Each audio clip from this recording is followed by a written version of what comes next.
14મા floor પર હાર્દિક પાંડ્યા રહે છે. કાકા છે અને આ કાકાની બિલાડી. શું કારણ ખબર? ત્યાં તમે વગર હેલ્મેટ કઈ જઈ ના શકો.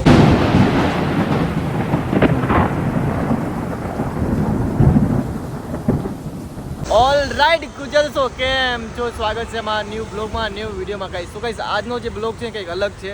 આજે કહીશ હું જે મારી પાર્ટીવાળા જે બધા છે ને, જેને હું એમને માલ આપી છે, એમની પાસે જાવું ને બધાને મળીશ ને આજના શું હાલચાલ છે એ જોઈએ. તો ચલો જઈએ ને મળીએ. ચલો કહીશ આવી ગયો છું હું બહાર, પણ અવાજ ક્યાં આવતો નહીં કારણ કે એટલી ભીડ છે પબ્લિકની. અને અહીંયા અમારા અંકલ કને આવ્યો છું.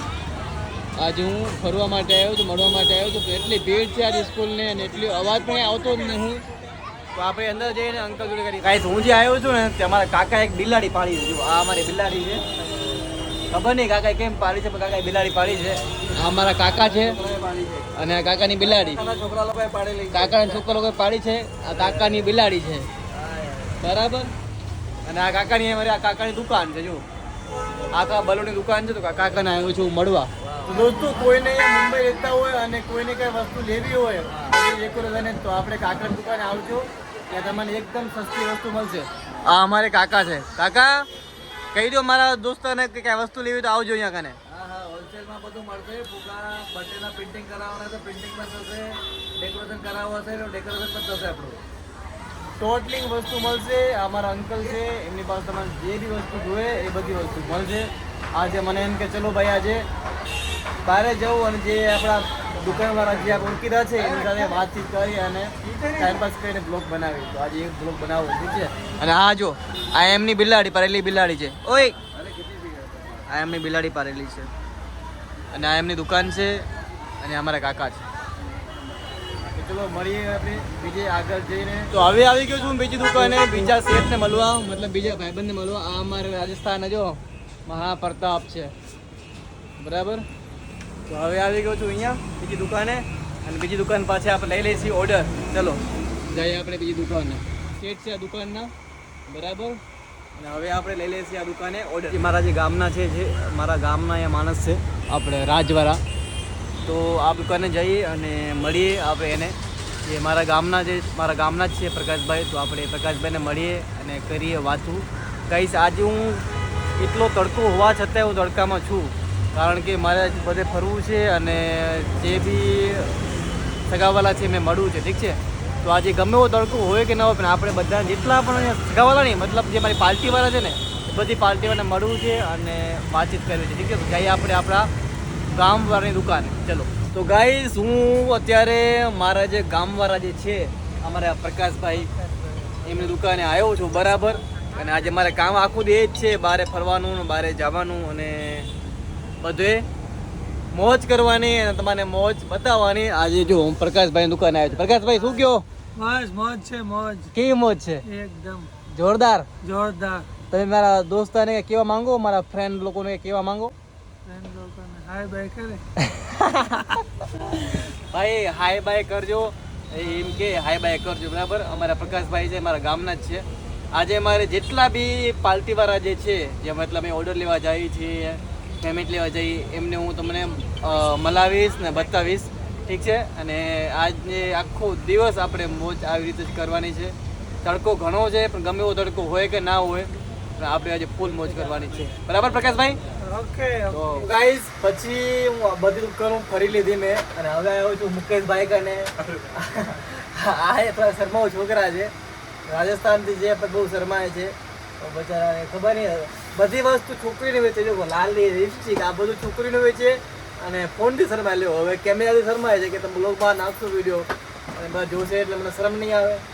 મુકેશભાઈ અને મુકેશભાઈ શરમાય ને બધી જો ટોટલિંગ વસ્તુ જે છે ને, આ જો શું શું છોકરી લગાવતી હોય ખબર નહીં, આ બધી વસ્તુ છોકરીને રાખે છે અને મુકેશભાઈ શરમાય છે.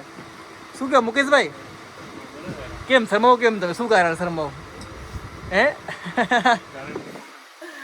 શરમાય છે. અને અત્યાર સુધી મેં ઘણી દુકાન ફરી લીધી છે, પણ અમુક જગ્યાએ મેં શૂટ નથી કર્યું, કારણ કે જે મને જ્યાં આપણા સાથે જે હોય, જેની સાથે મજા આવતી હોય ને એમની સાથે શૂટ કરું છું, બરાબર. એટલે મુકેશભાઈ કને શૂટ કર્યું, પછી બીજે એક હતા મૂછાભાઈ એના કને શૂટ કર્યું. આમને આપણે શૂટ કરી છે ને આને બ્લોગ બનાવવું જોઈએ. ને હવે કેવો બ્લોગ બનશે તો તમને જ ખબર પડશે. ઠીક છે દોસ્તો, આમ જો નકલી ચેરી વેચે છે આ લોકો અહીંયા પર ને કાયદેસર તમારે એ લોકો એને જેલ ભેગા કરવાના છે. એને કાયદેસર આને આપણે જેલ ભેગા કરવા છે. આ ડુપ્લિકેટ ચેરી વેચે છે એનું ખાઈને ટ્રાય કરો. આ નાખો ભાઈ, આ પ્લાસ્ટિકની છે પણ અહીંયા ઘણી વસ્તુ છોકરી મળે છે. આમ જો આ છોકરી શું પહેરે ખબર નહીં. આ બધું અહીંયા મળે છે. કેટલી ક્રીમો છે બાપરે બાપ. આ બધી છોકરીની ક્રીમો છે. ગાય સવારથી ફરું છું અને આમાં મુકેશભાઈ મારા ખાસ ભાઈબંધ છે અને મારા વિડીયા જોવે છે અને આજે એમને મળવા આવ્યો છું અને એમને મળીને બહુ મજા આવી. મુકેશભાઈ કંઈ મારા ફ્રેન્ડને કહેશો, લાઈક કરી દેજો, સબસ્ક્રાઈબ કરો, શેર કરજો. અરે આટલો શરમાવો છોકરો મેં પહેલી વાર જોયો. બોલો કઈ કહેશો? લાઈક કરો, તો ગાઈસ આ જે એરિયો છે ને એટલો મસ્ત એરિયો છે ને, એટલો સુંદર એરિયો છે અને આ એરિયાનું નામ છે બાંદ્રા વેસ્ટ કાંઠા રોડ.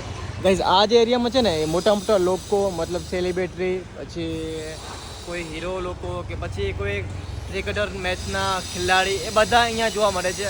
અને એક હાર્દિક પાંડ્યા જે તમે ઓળખતા હશો, હાર્દિક પાંડ્યા એનું ઘર અહીંયા છે. એ તમને હું એનું ઘર ક્યાં છે અને ક્યાં નથી એ ઘર તો હું તમને બતાવીશ. ઠીક છે, તો ચલો જઈએ આગળ. અને ગાઈસ બીજી તમને એક વાત કહું, અહીંયા મુંબઈના જે રૂલ્સ છે ને બહુ ખતરનાક છે. શું કારણ ખબર? અહીંયા તમે વગર હેલ્મેટે કંઈ જઈ ના શકો. પછી આ જે સિગ્નલ છે ને સિગ્નલ તમે ક્રોસ કરી નાખો. જો તમે ક્રોસ કરો ને તો તમને ફાઇન આવી જાય. એટલે મુંબઈના અમુક જે રૂલ છે ને બહુ ટફ રૂલ છે. ટફ એટલે મતલબ બધા જ ટફ. અને ગાઈસ મેં તમને કીધું હતું ને કે આપણા જે હાર્દિક પાંડ્યાનું ઘર ક્યાં છે અને એ કઈ જગ્યાએ છે. જો આ તમને દેખાય છે, આ જે આખી બિલ્ડિંગ છે ને, આ બિલ્ડિંગમાં 14મા ફ્લોર પર હાર્દિક પાંડ્યા રહે છે. હાર્દિક પાંડ્યા તમે બધા ઓળખતા જશો, ઠીક છે ને? તો એનું ઘર અહીંયા છે. એમ બધા એમ કહેવા માંગે છે કે આ જે બિલ્ડિંગની મતલબ કિંમત છે ને એ કંઈક 12 થી 13 કરોડ રૂપિયા છે. મતલબ એક ફ્લેટના 12 થી 13 કરોડ રૂપિયા છે. અને આ ફ્લેટમાં, આ બિલ્ડિંગમાં આપણે હાર્દિક પાંડ્યા રહે છે. અને ખાલી હાર્દિક પાંડ્યાનું એક આ ઘર નથી, મુંબઈમાં એના 2 થી 3 ઘર છે, પણ એક આ ઘર પણ છે જેમાં હાર્દિક પાંડ્યા રહે છે. એમ ક્યારેક આ ઘરમાં હોય છે, ક્યારેક બીજા ઘરમાં હોય છે. બીજા ઘર ક્યાં છે મને ખબર નથી, પણ આ ઘર એટલા માટે મને ખબર છે કે મારી એક પાર્ટી જે છે, મતલબ દુકાનવાળા પાર્ટીવાળા છે ને, એમનો માલ એમના ઘરે જાય છે. એ હિસાબથી મને ખબર છે કે એમનું ઘર અહીંયાનું નામ છે. તમે જોઈ શકો છો, તમે ગૂગલમાં નાખશો તો પણ આ બિલ્ડિંગ આવશે. અને ગાઈસ બીજી તમને એક વાત કહું, એ મુંબઈમાં છે ને ઝાડવા બિલકુલ કોઈ કાપી ના શકે. મતલબ ગમે ત્યાં હોય, પોતાના ઘરમાં ઝાડવા હોય તો કાપી ના શકે. આમ જો તમને ઝાડવા અહીંયા બહુ દેખાશે. એમ આખા રસ્તામાં તમને ઝાડવા ઘણા દેખાશે. રસ્તામાં નહીં, આ બિલ્ડિંગ જો, આ બિલ્ડિંગમાં પણ તમને ઝાડવા દેખાતા દેખાય છે. બિલ્ડિંગમાં મતલબ કોઈના ફ્લેટમાં તે મતલબ અહીંયા ઝાડવાનો બહુ પ્રેમ. એમ મતલબ ઝાડવા હોય ને તો કાપે નહીં, અને કાપે ને તો દંડ થાય. હું છે ને ફરતો માર્કેટમાં આવ્યો છું. તમે જોઈ શકો છો, જો બધા જો ને આખી માર્કેટ છે. જો અને આ જે ખાસ છે ને, આ જો મહેંદી રંગે ને એ આ જે રંગતા હોય ને છોકરા મહેંદી રંગે. જો મતલબ અહીંયા મહેંદી છોકરા રંગે. એમ કોઈ મહેંદી રંગાવે ને તો છોકરા તમારે મહેંદી રંગી આપે. એમ અને મહેંદી પણ સારી રંગે. એમ ગાઈસ આ જે ગાડી મોડિફાઈ કરેલ છે, બરાબર? તમે કહી શકો કે કઈ ગાડી હશે? તમને જણાવો આ ગાડી કઈ હશે. ઠીક છે, આ ગાડી ફૂલ મોડિફાઈ છે. બોલો, એકદમ યલો કલરમાં છે. તમે જરા મને કહેજો કે આ ગાડી કઈ છે. ઠીક છે, કમેન્ટમાં કહેજો મને. આમ જો ગાઈસ આખો કોઈ સ્ટાફ છે પણ મારો ફ્રેન્ડ નથી, એટલે બહાર ગયો છે. જે મારો ખાસ ફ્રેન્ડ છે ને, મારી છેલ્લી દુકાન હતી એક, કે મેં કીધું ચલો આ દુકાને જાઉં અને મારા ફ્રેન્ડને મળું. પણ મારો ફ્રેન્ડ છે જ નહીં. મતલબ હું અડધો કલાકથી એની વાટ જોઉં છું. મેં એને કોલ પણ કર્યો, પણ એ મને કહે છે કે થોડોક ટાઈમ લાગશે, કારણ કે મતલબ એ દવાખાને ગયો છે, કંઈક ઇમરજન્સી આવી ગઈ છે એટલા માટે. તો મને એમ કે વધારે વાત જો મતલબ નથી, કારણ કે એ આવવા નથી. અને તો ચલો ઘરે નીકળી જાઉં. આખો દિવસ બારે ફર્યો છું, મતલબ બધી પાર્ટીઓમાં જઈને, પછી એરિયામાં, કેમ કે કંઈ કન્ટેન્ટ હતું નહીં અને થોડુંક અંદરથી હોતું કે ચલો બહાર ફરી આવું અને જે કન્ટેન્ટ મળે એ કન્ટેન્ટમાં વિડીયો બનાવીશ અને એક સારો બ્લોગ બનાવીને તમારે નાખી દઈશ યુટ્યુબ પર અને તમે જોઈ લેશો.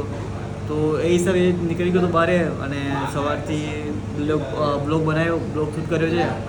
અને બસ હવે આ દોસ્તને મળવું હતું, પણ દોસ્ત છે નહીં, એ ક્યાંક મતલબ બહાર છે. ચલો આપણે સમજીએ કે જ્યાં ગયો ત્યાં ચાલશે. તો હવે વિડીયો કરી નાખું એન્ડ, અને હવે નેક્સ્ટ વિડીયો નાખતો રહીશ. અને હું વિચારું છું કે ડેલી બ્લોગિંગ કરું. અને હવે થોડા ટાઈમ પછી એ પણ ચાલુ કરીશ, ડેલી બ્લોગિંગ પણ ચાલુ કરીશ. તો ગાઈઝ આ વિડીયો તમને કેવું લાગ્યું એ તો મને કમેન્ટમાં કહેજો, અને પ્લીઝ મને તમે કમેન્ટ કરતા જાઓ યાર. તમે કમેન્ટ કરશો ને તો મને ઓર મજા આવશે વિડીયો બનાવવાની. તમે કોઈ બી કમેન્ટ કરશો ને હું એવા કન્ટેન્ટ પર વિડીયો બનાવીશ. તો તમે મને કમેન્ટ કરજો, લાઈક કરજો, શેર કરજો. મળીએ આપણે નેક્સ્ટ વિડીયોમાં, ઠીક છે? જય શ્રી કૃષ્ણ, જય માતાજી, જય માતા.